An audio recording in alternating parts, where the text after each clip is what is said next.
I'm Harrison Graham. Happy Monday, everybody. The Bears get some good news before their game against the Cleveland Browns this Sunday as they turn the page following their close loss at Lambeau Field. Plus, Ben Johnson made it pretty clear that he was going for the win on that final drive against the Packers. He also made a couple other comments I want to dive into as well. Lots to get into here, but let's start with some good news.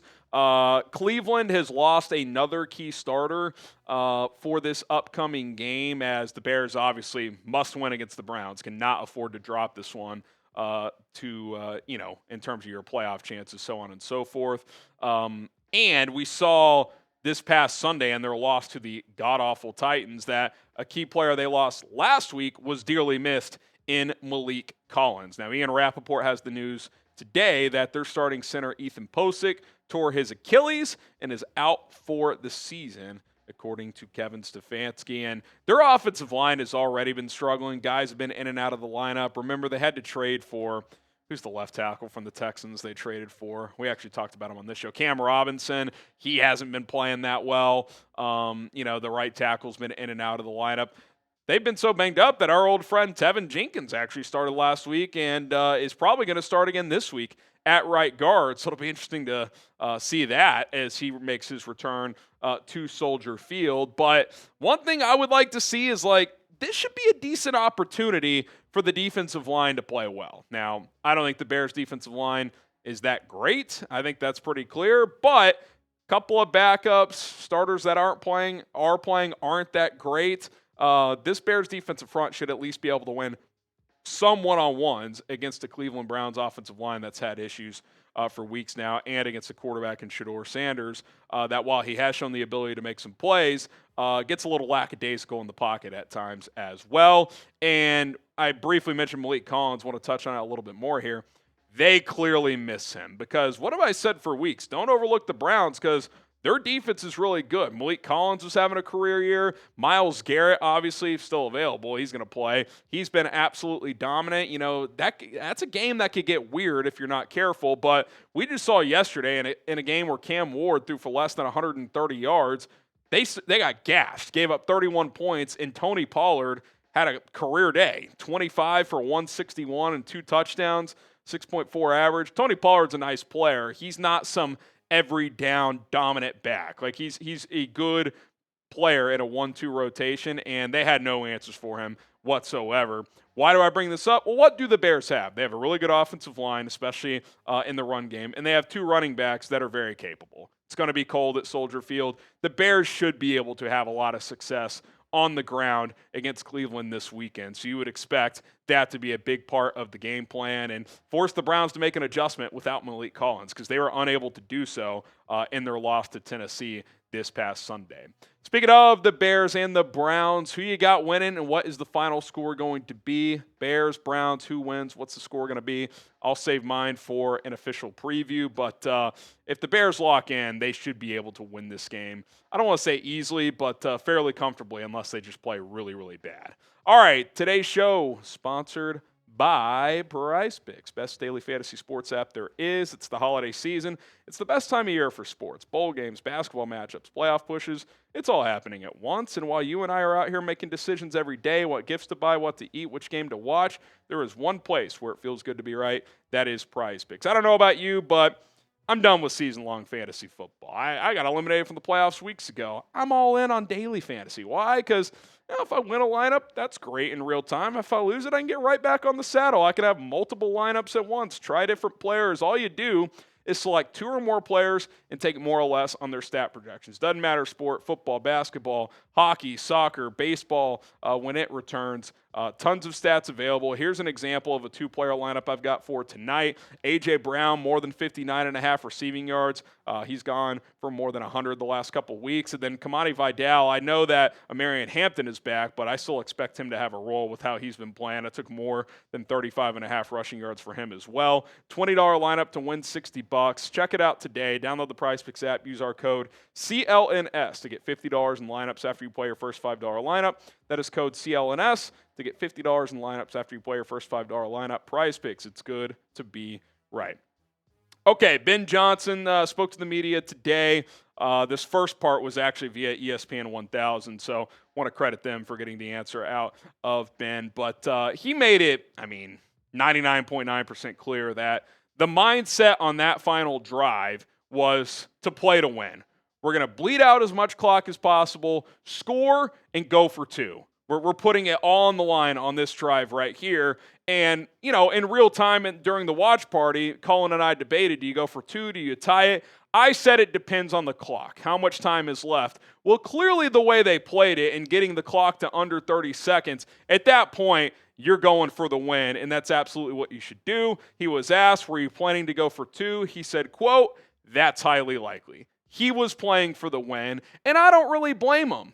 You're not getting pass rush. Jordan Love was on a heater. You're on the road. You play these guys again in 2 weeks at home. You're kind of in I don't want to say a kind of nothing to lose mentality because every game matters with how tight the NFC is, but I think that was the right mindset in that game, in that situation. If you're at home and you complete the comeback, you're going to have the energy. Maybe you take it to overtime, whatever the case may be, but getting it under a minute, you're on the road, you've erased a deficit, let's go for the win right now. I think that's the right mindset and attitude to have, and I think it's the right strategy with how much little time is left. And speaking of this, side note, I saw this going around, some media members, some fans, and look, I'm not going to pretend like I know everything and my takes are always right and other people's are always wrong, but I just do not understand this discourse about the clock mismanagement. I thought they played it perfectly. You've got 4th and 1 at the 14-yard line, which the closer you are to the end zone, the less you have to run, even if you have to spike the ball, whatever, with 27 seconds left.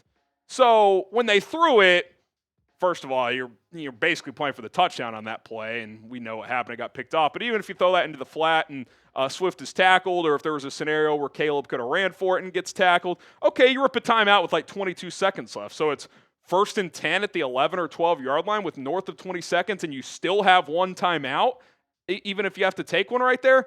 That's plenty of time with how close you are to the end zone. You can still run the ball at least once given the timeout. You can throw to the sidelines to the 6. You can get tackled in bounds and have time for a spike on at least one play, and that's after you use your final timeout if you have to. I actually thought not only did they not manage it well, that they managed it very well.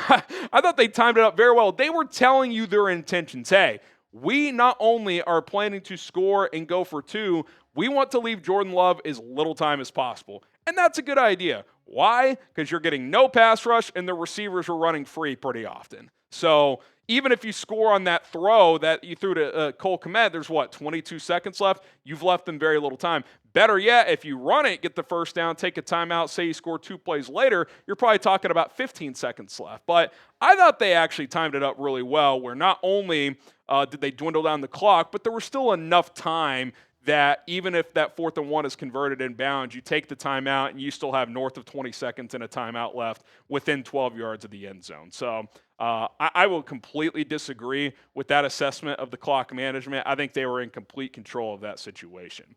All right, you look at the playoff picture now. We talked about this earlier. Every game, critical. You go from the 1 seed to the 7. Now, the good news is you have a tiebreaker over Philadelphia if you get back on top of the NFC North. You get your second crack at Green Bay. Barring a loss this week to Cleveland and a win for the Packers over the Broncos, which the opposite's actually more likely out of those two scenarios, that game in 2 weeks is going to be for first place in the division and the number 2 seed in the NFC once again. So that is very, very good news. You are still in a good spot, but you obviously cannot afford to mess around this week. You have to beat the Cleveland Browns. Is your season over if you lose? No, but it's a lot harder, right? That means you have to win at least 2 out of your final 3 against the Packers, 49ers, and Lions. Doable, difficult though. Beat the Browns, you're in a great position. You win 2 of your final 3 after that, you probably win the division. You win 1 out of 3, you're probably at least in the wild card. So this game is huge, got to beat Cleveland, and then let it rip again in 12 days. I think the Bears should be pretty confident going up against the Packers at home, given the way they played in that second half. Start a little quicker, start a little better, and they're going to be in a good position to win that game. If you hate the Packers as much as I do, you guys know the motto, FGB, down in the comment section below. Good news is we get a second crack at those boys in 12 days.